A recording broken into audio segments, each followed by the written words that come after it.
Kia ora koutou. This video is going to go through 3 questions from very old papers from Nikhil. It is really great that you're sending in papers from this far back. Just watch out that some of the stuff in them won't be covered in the new curriculum that changed in 2020. Also remember that the paper numbers are the same for pure, but they're different for stats. Okay, this first one is a question about functions, and we have to take this function here and show that f of x gets me back to x, and hence or otherwise find an expression for the inverse. I'll probably do that one in 2 different ways.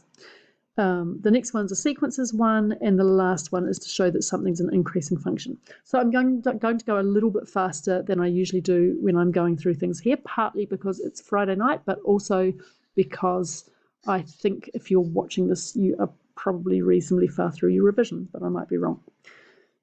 Right, so let's start out with our function. We've got f of x is equal to x plus 3 over 2x minus 1. And let's just be really clear that that's a minus, because this question has a lot of nitpicky detail in it. I want to find f of x. So what I'm going to do is this is going to be my input into this function. So f of x means that instead of putting x in here, I'm putting f of x in here. So writing that out slowly to start off with, this is what we're doing in this question. F of x is x plus 3 over 2x minus 1 plus 3 here over 2 times x plus 3 over 2x minus 1, take away 1.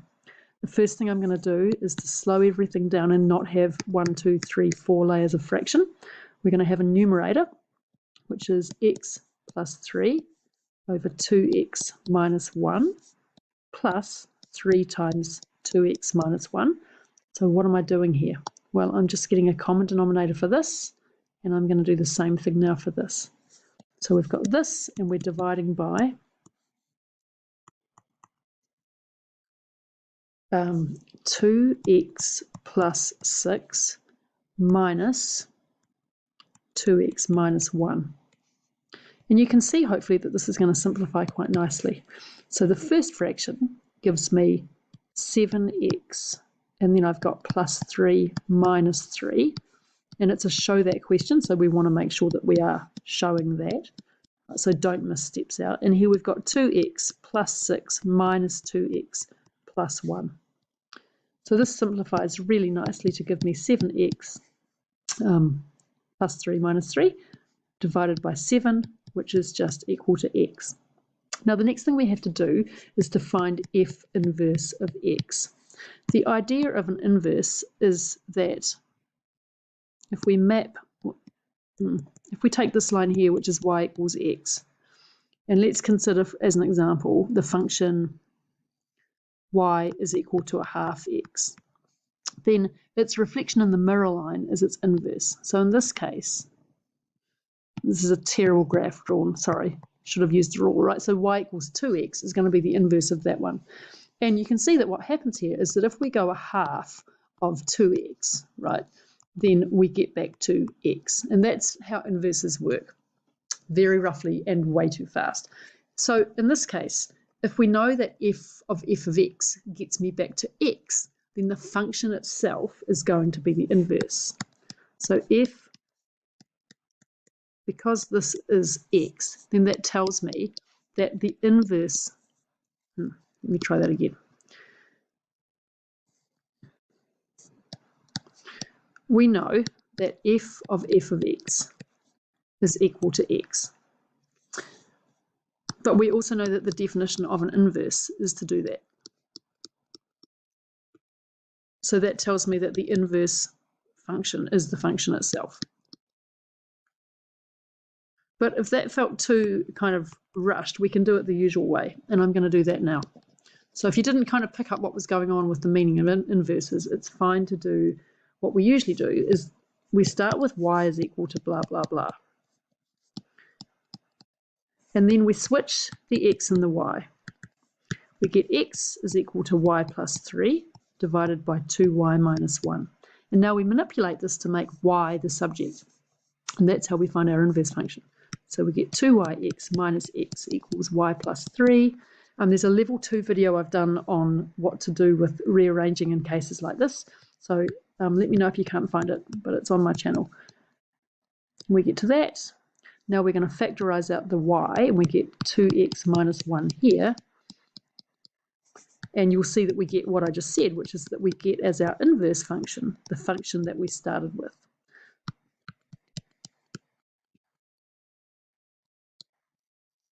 So there you go. So that's the first one done. Now, Nikhil, I don't think you needed that bit done, but I've done it anyway. Then the next question is a nice trig progressions question. This is a lot like the video I did for Zachary yesterday. This one, if anything, is slightly harder, especially because you have to remember what it means for a progression to be convergent. But first up, we've got an arithmetic progression, and the first term is 1, and the second term is cos squared x.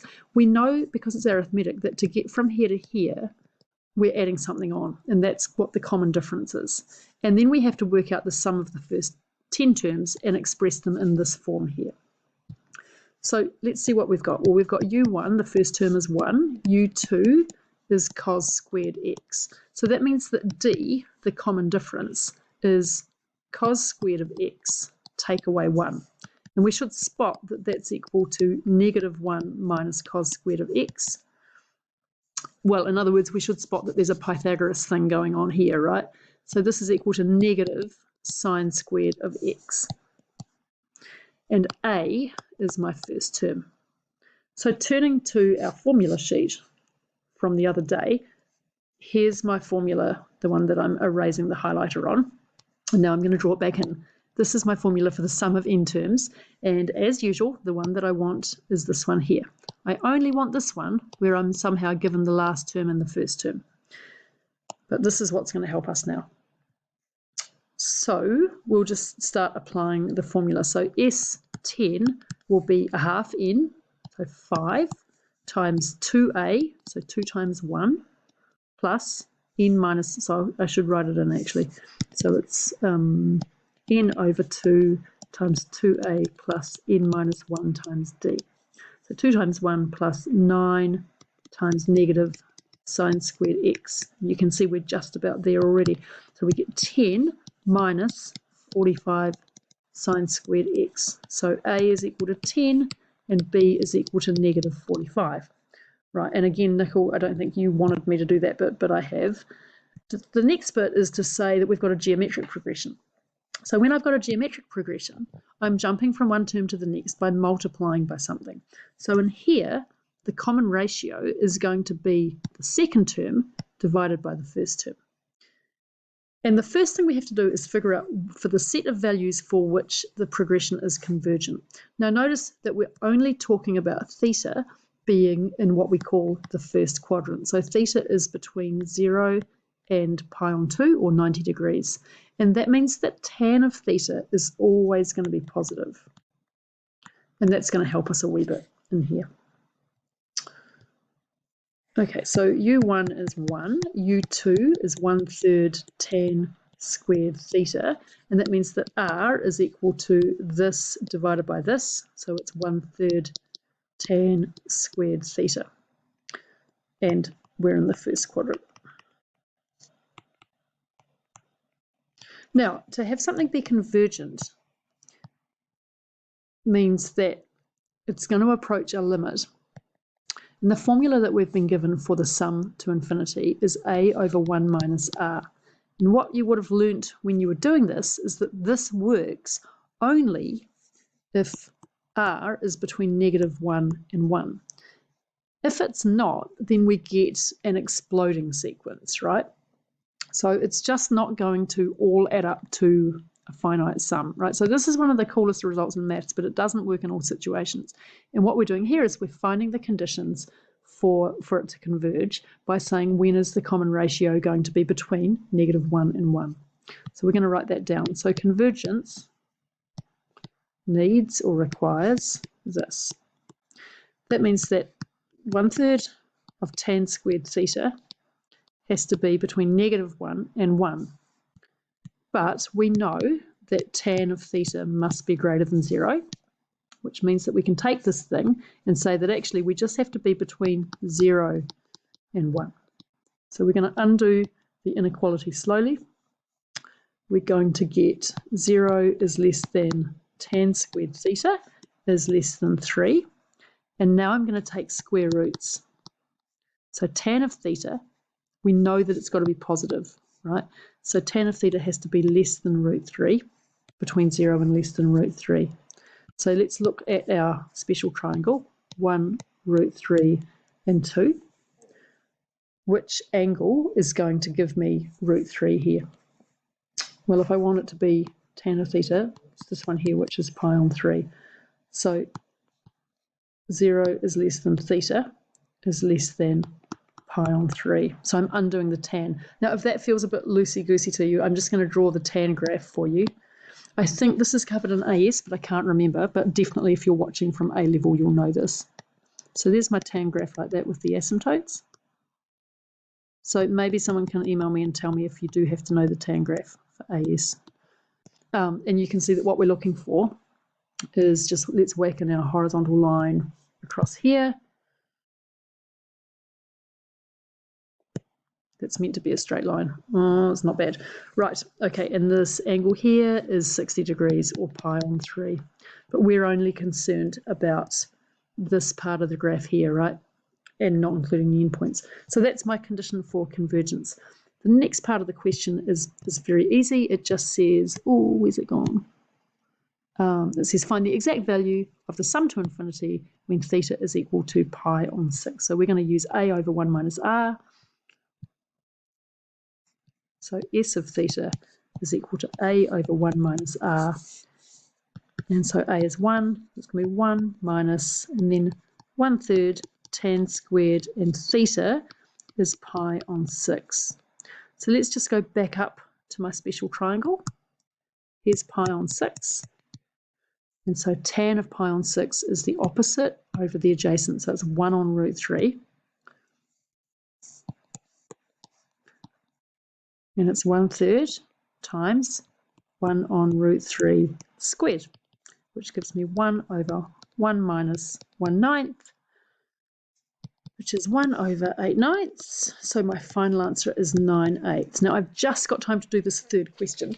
And Nikhil was asking if the mark scheme was wrong for this. Now it's not wrong, it's just the way they write the mark scheme doesn't always give you the correct answer, right? That's why you're usually going to be better off working with worked solutions. So if you are doing this and you're looking at this mark correct scheme, what the mark scheme is saying is that you'll get a B1 mark for getting a kind of half-baked answer for the derivative in here. So let's look at what we need to do. We've got a function, it's a cubic, and we have to show that f is an increasing function. So the first thing we need to do is to say increasing means that the gradient f dash of x is greater than 0. So obviously what we have to do is we have to differentiate, and we're going to do that using the chain rule. And I'm not going to explicitly at this stage in the year write down u's and all of that stuff. We're just going to think about the inside function and the outside function. So the gradient function here is going to be 3 times the thing squared times the derivative of the inside function, which is 2 plus 1. So it's 6 times 2x minus 5 squared plus 1. So what I'm trying to show is that that's always positive. But we know that this will be at least 0, right? Because anything squared will be 0 or positive. So 6 times anything squared will be at least 0 or positive. So we can say that that's greater than or equal to 0 plus 1. And we know that if it's greater than or equal to 1, it is strictly greater than 0. So f of x is increasing. Right, guys, thanks for watching. Keep on sending the questions in and keep digging back through some of these really quite ancient papers now. So I guess this one is, 10 years old now, nearly, not quite, 9 years old. Can't do maths. Thanks for watching. See you later.